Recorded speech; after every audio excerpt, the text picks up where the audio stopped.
Hi everyone, Al DeMarco here, and this is going to be your Tuesday video report. Game number 2 of the Toronto-Washington series coming up tonight. Now, prior to that series, here in the video, I told you to go ahead and ride Washington as the big series underdog, and the Wizards, of course, stole the home court advantage by winning game number 1 in overtime. I'm going to break down game number 2 for you in just a moment, plus give you a free baseball selection as well. Now, yesterday, I put myself on the line, even though I haven't been doing well. I just loved one particular baseball game, and I watched the Tigers deliver 2-1, rallying for the win at home last night against the Yankees, and it happened to be the charity play of the week, which cashed in for the 7th time in 9 weeks. And now, on a quid pro quo basis, it's your turn to do good for somebody else, because the charity play won. You got it for free, so I'm asking you now to make a donation. You know, when I created the charity play of the week program 3.5 years ago, I never realized how, I guess the word would be, emotionally involved that I would personally get into it. Because you got to realize, guys, you know, when I find these individuals, and often we're dealing with tragic situations here, okay? When I go out and find them, it's me that's spending an hour or two going through different campaigns, reading about all these people that need help, and trying to find those that I can present their case here on the site and ask you to help out. And it also affects me in a personal way as well. I'll be honest with you, the last 4 weeks have been very difficult. 4 weeks ago today happened to be the 4-year anniversary of my own father passing away from cancer. And on this exact same day, 4 weeks ago, my wife found out that her only remaining immediate family member, her sister, who's never been sick in her entire life, always been healthy, will do anything for anyone, found out that a lump in her leg was a very rare type of cancer called a synovial sarcoma. Only 2 to 3 people out of 1 million get this, and most of them on an annual basis, and most of them are younger. And then, to make matters worse, in the past few weeks, we found out it was stage 4. It had spread to her lungs, and yesterday she started her first chemotherapy treatment. There is no cure. You know, they can hope for remission, but it's a type of cancer that comes back all the time, and they can just hope to hopefully maintain it. And after being with my wife when her father passed away after a 13-year battle with esophageal cancer, after she was there for my father after his 3.5-year battle with sinus cancer, I can honestly say that, listen, obviously the person that has that dreaded disease is the most affected. We know that. That goes without saying. But unless you've been in that situation, you don't realize the toll that it takes emotionally, mentally, physically on all the immediate family members, because it is a disease that has to be attacked with everybody's involvement. So when I do these charity play of the week selections and I find one tragic situation after another, I'll tell you what, guys, there are times that I just feel like abandoning the whole damn program, because it's just a lot to deal with, and I'm the guy that's dealing with it all. And today, I'm going to again ask you to make a contribution to the family of a 9-year-old girl by the name of Hannah that I had featured 2 weeks ago, the last time the charity play won. 3.5 years this girl has been battling cancer, but it returned. It is stage 4. She is currently in hospice care at home. And if you scroll down here, if you're watching the report today on my homepage, if you scroll down underneath my video report today, you'll come to a link that will go to the contribution page. And you'll see a picture there. And if you look in the lower left-hand corner of that picture, you'll see a little triangle that you can click on. And it'll launch a couple of pictures of Hannah. And you'll come to one picture of this little 9.5-year-old girl in bed with her mother. And when you see that picture, there is no way, I feel, that you can't at least open up your wallet and give $5. That's all I'm asking. Listen, I will put another $250 like I do each and every single one of these charity plays, which there's been, 150, 200 winners here in the past 3.5 years? I mean, I will again put another $250 in the kitty and get things going. I don't expect you to do that. I'm just asking you to put $5, $10, $50, whatever you can afford to do. And I realize so many of you play offshore that you can't do it on today, perhaps, or even tomorrow. You've got to wait for your funds to come in. All I'm asking you again, though, however, is to make the contribution if and when you do get your monies collected. By the way, I also put down the Facebook page for this family in their plight. And let me just read you something, because if you're not a member of Facebook, you won't be able to read this. This is a post from her mother here back on, April 19th, so that was 2 days ago. First, she apologized for not posting so much because so much has been going on. And then she said, and I quote, "As you know, Hannah's health is failing and she will soon be in heaven. It has been a very difficult road that she and I have been down the past 3.5 years. It is utter misery to watch her deteriorate.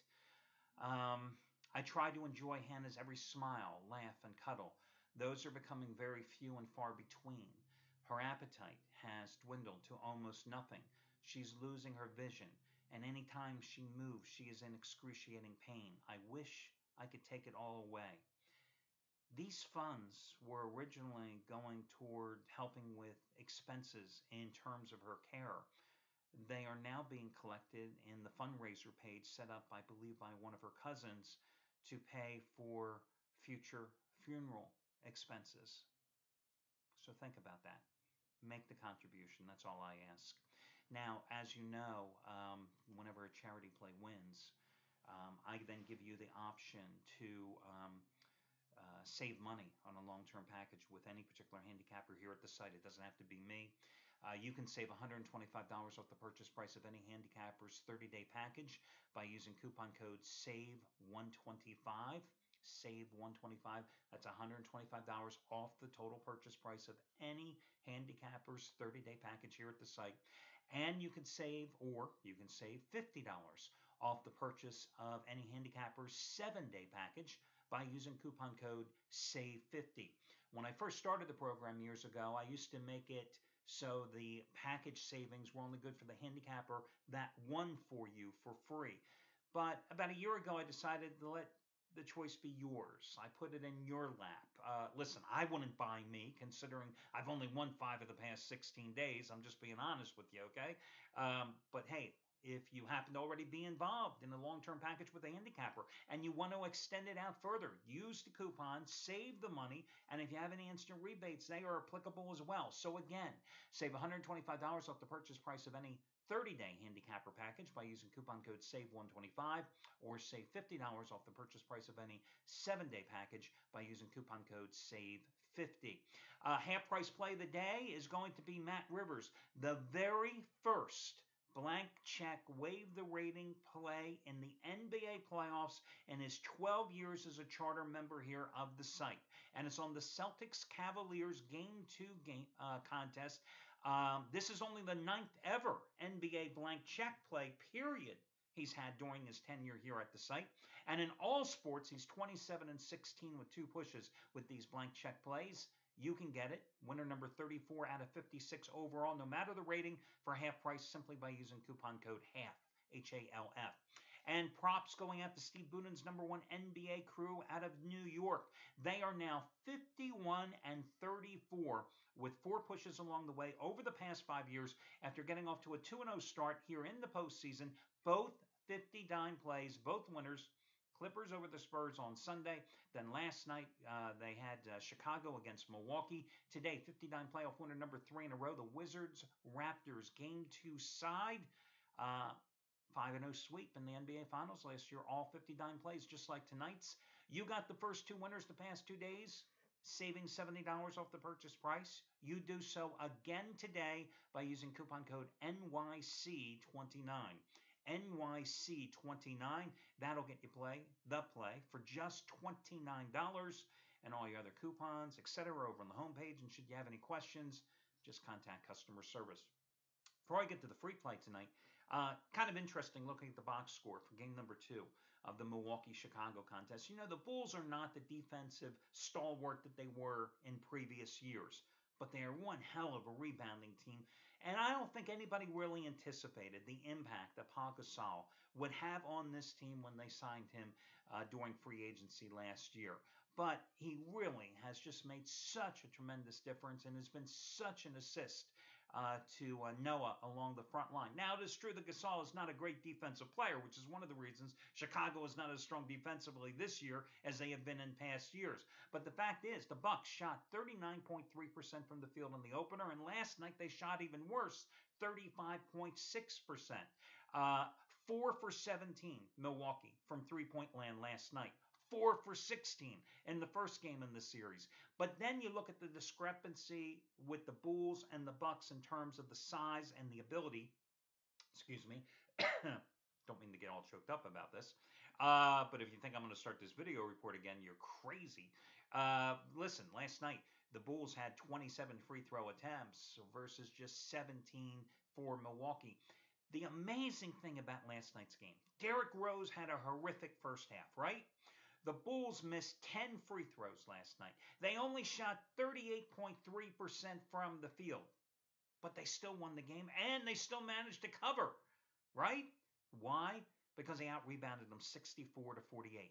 They out-rebounded them in game number 1, 52 to 41.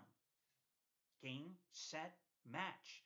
You've out-rebounded your foe by 27 boards in the first two games. Now, Milwaukee's going to go back home. They're going to have all that, hey, we're going to make our last stand. It's a do-or-die game.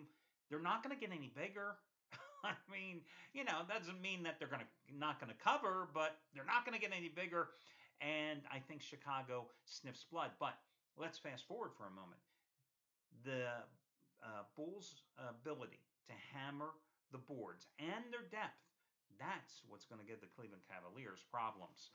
Now, let's talk about the Washington-Toronto game. As I alluded to at the top of this report, I took Washington in the series as an underdog and was quite pleased to see them go ahead and jump out to the 1-love lead by winning in overtime in game number 1. But there's another game. I look at the box score. Well, listen, the Wizards absolutely hammered Toronto on the boards in game number 1. 61 to 48 rebounding advantage. Toronto gave up 19 offensive boards in that game, and that's why they were outscored. The Raptors were outscored in points in the paint, 52 to 44 in that contest.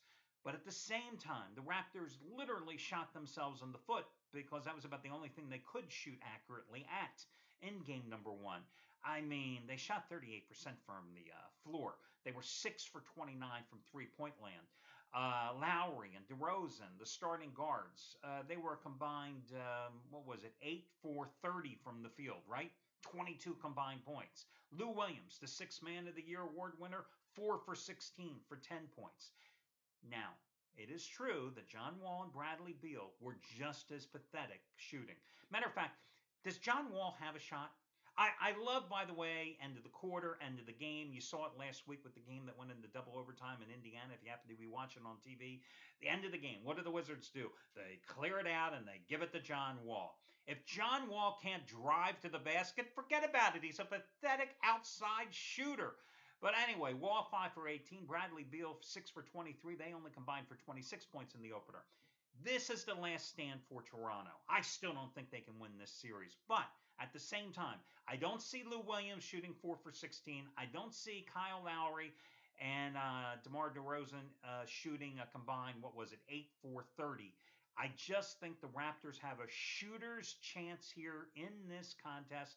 I know the Wizards are 6-1 in road playoff games the past 2 years, but you also know the Wizards were just a really bad road team this season, and that's what counts most. I still believe that Washington will still be able to control the boards. I'm just banking on the fact that I think Toronto will actually be able to shoot better here tonight.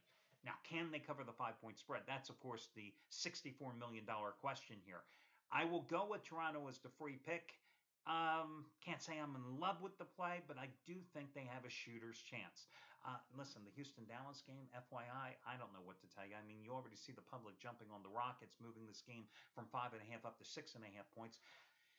The Mavericks, really did their best in, game number 1. I mean, they out-rebounded the Rockets 49-44. Tyson Chandler was a beast, 18 rebounds. But Houston had 45 free throw attempts. 45 free throw attempts. Because every time the Rockets would drive the lane, somebody on the Mavericks would whack them. Every time the Rockets got the ball down low, somebody on the Mavericks would whack them.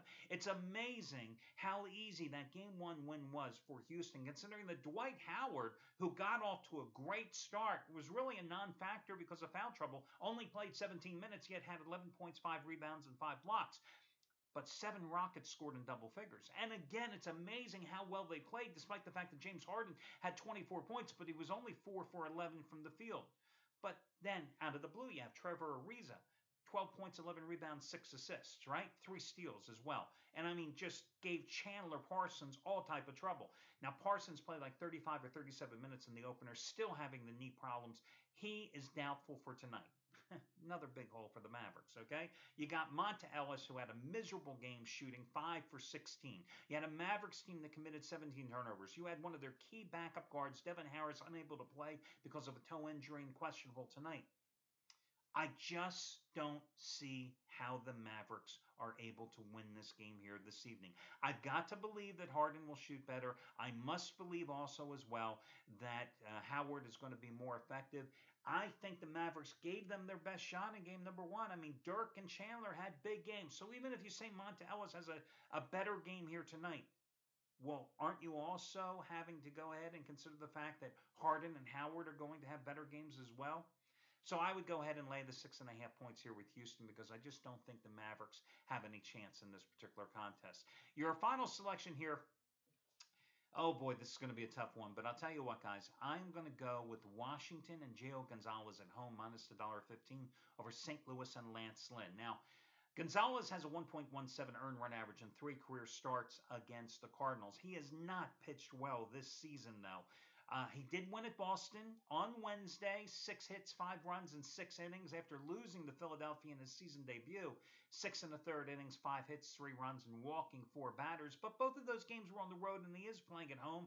The Nationals are certainly playing a little better, but then again, the Cardinals are playing very strong ball right now. Their pitching has been outstanding. Lance Lynn, a 1.64 earned run average in his first 2 starts, a 2.06 ERA in his last 18 starts dating back to the 4th of July last season. He won both of his starts last year against the Nationals, giving up just 1 run in 13 2/3 innings. And the Cardinals have won 4 in a row and 11 of the last 13 meetings in this series. With all that being said, however, I like the Nationals to win this game. They've won 4 of their last 5. And I just think this is going to be one of those 4-3, 3-2 games. And I think the Nationals are going to be able to squeak off with the victory. So that's going to be your final play. I wish you well, guys. And I'll talk to you again tomorrow when we do this again.